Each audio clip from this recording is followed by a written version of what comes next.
أعوذ بالله من الشيطان الرجيم. بسم الله الرحمن الرحيم. الحمد لله رب العالمين، والصلاة والسلام على سيدنا محمد الفاتح الخاتم وعلى آله حق القدر العظيم. Assalamu alaikum. Good morning, everyone. In the name of Allah, the most beneficent, the most merciful, all praises are due to the Almighty Allah, the Lord of the universe, the most beneficent, the most merciful, the sovereign of the day of judgment. You alone we worship, and from you alone we implore help. Guide us to the straight path, the path of those whom you have favored, neither of those who have incurred your wrath, nor of those who have gone astray. O Allah, maintain your praise persistently upon our chief and master Muhammad, the key to that which is closed, the seal to that which is past, the upholder of the truth by means of truth, the proper guide to your straight path, upon his family, according to his eminence and his great honor. Assalamu alaikum. Once again, good morning, everyone. I am back on my series of lectures on the topic reflection on the verses of the Holy Qur'an. If you can remember, in the last session, we were still in the chapter Surah Al-Baqarah. That is the second chapter of the Holy Book and the longest chapter in the entire Holy Book. Consisted of 286 verses or 85 verses, depending on the difference of version between the Nafi al-Madani and Asim al-Kufi. Anyway, we were discussing the verse of righteousness, that is the verse 176 of the chapter. We were still in the course of discussing the characteristics, the mannerism, as well as the defining features of a righteous person.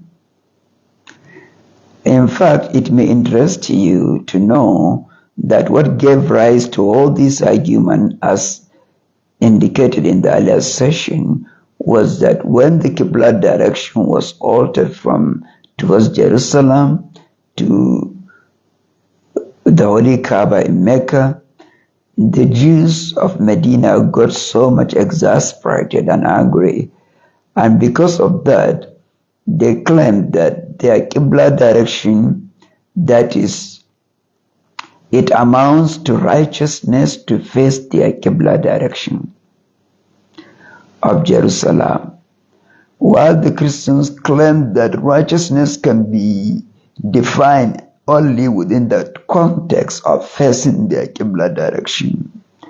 And the Muslims, in their case, the Holy Quran commanded them to turn towards the Holy Kaaba whenever they wanted to pray. So this gave rise to the argument that caused the revelation of the verse of righteousness. The Almighty Allah characterized the features of a righteous man, starting with the most fundamental requirement, that is the most fundamental requisite for righteousness, that is to believe in the Almighty Allah. Perhaps somebody somewhere might think that one is free to believe in whatever one's wishes, to believe in whatever one wishes to believe in or one wants to believe in. But the most terrible danger in such claim of freedom is that one would arrive at the hereafter on a journey of no return, where no second chance will be given to you to make an amend to the mistake you made here in this world. In fact, it will be so costly that it will cost you your entire existence. That is why in some other verses, Those who lose it altogether in the hereafter are mentioned in the Holy Quran as those who have lost their souls, those who have lost themselves. The Almighty Allah said, "A'udhu billahi minash shaitanir rajim. قل هل أنبئكم بالأخسرين أعمالا الذين ضل سعيهم في الحياة الدنيا وهم يحسبون أنهم يحسنون صنعا أولئك الذين كفروا بآيات ربهم ولقائه فحبطت أعمالهم فلا نقيم لهم يوم القيامة وزنا." صدق الله العظيم.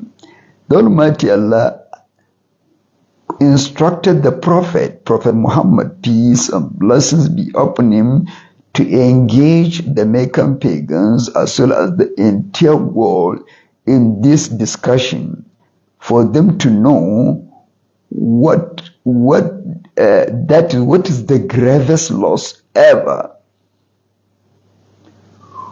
Who incurred the gravest loss ever? Who incurred the gravest loss in terms of deeds and their performances in this world? That is the commencement of the discussion is so interesting, because if you want to have the attention of your audience, don't just start talking. What you do is to ask them questions. Show them that you want to know. Or rather, ask them if they want to know. That is why you can see lecturers normally, whenever they come into classes, what they do, they don't start defining concepts of the subject that they teach. No, they ask the students who knows this specific concept. Who can define this concept for me? So the class will be so quiet, everybody trying to figure out the answer. So that makes them silent, and that increases the degree of their curiosity. The more you ask questions, the more you raise the volume of their curiosity.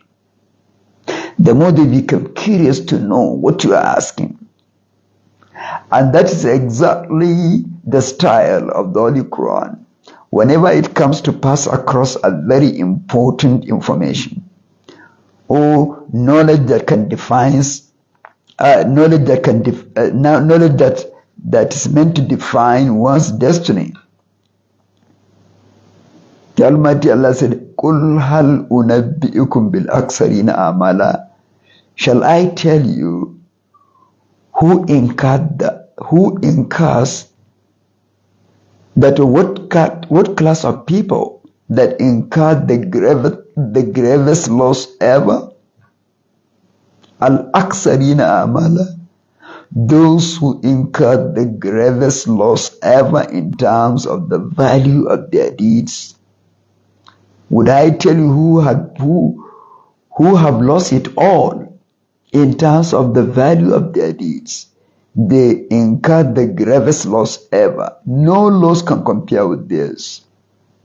Would I tell you about them?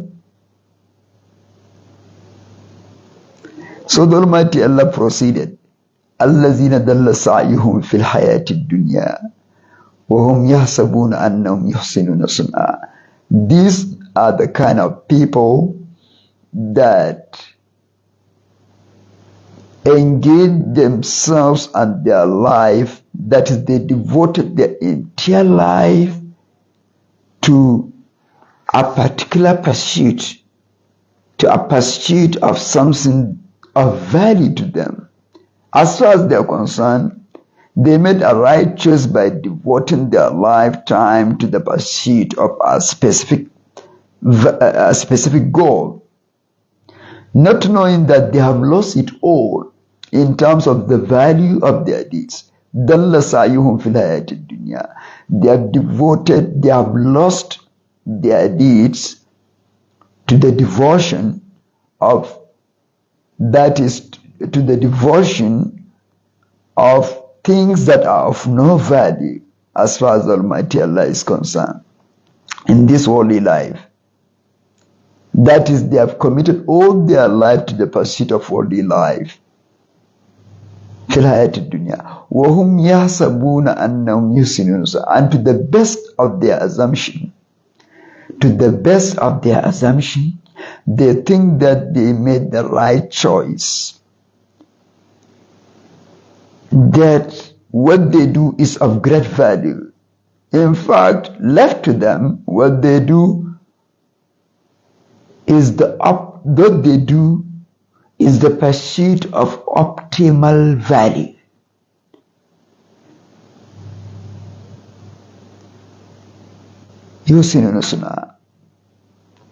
So, if, for example, you have lost it in the first 10 years of your life or first 15 years of your life, and you are destined to live for a period of 50 or 60 years, for example, yet you have squandered the first 15 years of your life, you still have 45 years for those destined to live for a period of 60 years.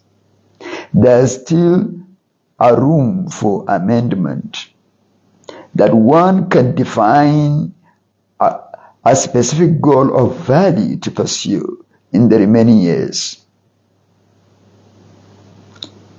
If you spend half of your lifetime pursuing a wrong goal, all of a sudden at the age of 30, you came to realize that what you are pursuing represents no value at all. You have squandered the first 30 years of your life doing nothing of value. You still have the remaining 30 years, although they may not be as active as the first 30 years of your life, because the first 30 years of your life were full of energy and agility and so on and so forth. And the remaining 30 years, of course, you won't be as strong, as agile as you were in the first 30 years of your life. Yet there is still life. When there is life, there is hope.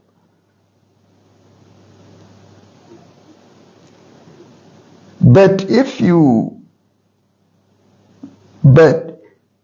spend the first 40 years of your life having only 20 years to live and die, you can see the loss is graver than those who spend only 30 years pursuing a wrong goal. You have only 20 years. In fact, if it is 10 years or 5 years that remain, you may still have a chance to redirect your life and your pursuit to a greater goal. If you have the last 5 years of your life, that when you come having spent 55 years of your life pursuing a wrong goal, what remains for you is only 5 years. And you come to understand that, well, a very terrible loss for you, but you still have a chance to rectify. And if you spend 59 years, you have only 1 year to live. You can see the loss is graver. In fact, as far as the life of hereafter is concerned, even if you have only 5 seconds remaining for you to die, you can still make a very wise investment of the remaining 5 seconds that can turn things around for you as far as the life of the hereafter is concerned. Why? Because the remaining 5 seconds is enough for you to pronounce La ilaha illallah Muhammadur Rasulullah sallallahu alaihi wasallam, and that is a great turning point of your entire existence, not only of your mortal life, no, of your entire existence. Because it changes the destiny. Should you die as an unbeliever, of course one has to go to hellfire, and no prophet will be allowed to even pray for you. Even our dear prophet, the most chosen of all, will never be allowed to pray for those who die as unbelievers. But once one is dead, then all is settled. It is at that point that the Almighty Allah reminds us in another chapter of Fatir, where He said, that is when the dwellers of the hellfire are being punished, when they start crying, then they will be crying to the Almighty Allah, praying to be removed from the hellfire, to be taken out of the hellfire. They will be crying, saying, Rabbana wa hum yastarikhuna fiha. ربنا أخرجنا نعمل صالحا غير الذي كنا نعمل. The dwellers of the hellfire will cry out at the tone of their voice, saying, ربنا أخرجنا, O our Lord, take us out of the hellfire. نعمل صالحا غير الذي كنا نعمل. We promise you that we are going to change. We promise you that we are going to be different from what we were before. Na'amal salih, we are going to conduct righteous deeds. Ghayra allazi kunna na'mal, different from what we are doing. The Almighty Allah Himself will respond to their prayer, saying, not that He will accept the prayer, no, it is a response to what they say. The Almighty Allah will remind them, أَوَلَمْ نُعَمِّرْكُمْ مَا يَتَذَكَّرُ فِيهِ مَنْ تَذَكَّرَ وَجَاءَكُمُ النَّذِيرُ. Didn't I, said the Almighty Allah, or didn't we, didn't I give you enough respite, a long lifespan in which a servant can ponder and reflect on the meaning of life? Why do I exist? Would I just exist for no purpose except for me to pursue my heart desires, whatever I want, trying to avoid death, and then I will eventually fall dead? Does this make any sense? It would have been a very costly waste for me to exist for no purpose. أَوَلَمْ نُعَمِّرْكُمْ مَا يَتَذَكَّرُ فِيهِ مَنْ تَذَكَّرَ وَجَاءَكُمُ النَّذِيرُ. Didn't I give you enough lifespan in which a servant will sit down and ask himself this question, this philosophical question, so that he can take heed and get admonished, مَا يَتَذَكَّرُ فِيهِ مَنْ تَذَكَّرَ, that life has greater meaning than our material survival. Because it doesn't make sense only for us to struggle for material survival and eventually we'll still fall dead. Does this make any sense? Why do we have to commit our energy to the survival that will eventually be of no use? That is, we will still die. That means that lifespan is meant for something spectacular, something important in life. So no matter how much you think, no matter how much you admonish yourself, if you receive no message from the heaven, you can't get guided. No one will guide you. No amount of reflection, no amount of pondering, no amount of thought can guide you to the right path without a divine intervention. Without the divine message, وَجَاءَكُمُ النَّذِيرُ, and also a messenger was sent down to you, a warner. A warner came to you, warning you against this day. I'm going to stop here, inshallah. In the next session, I'm going to continue exactly where I stopped.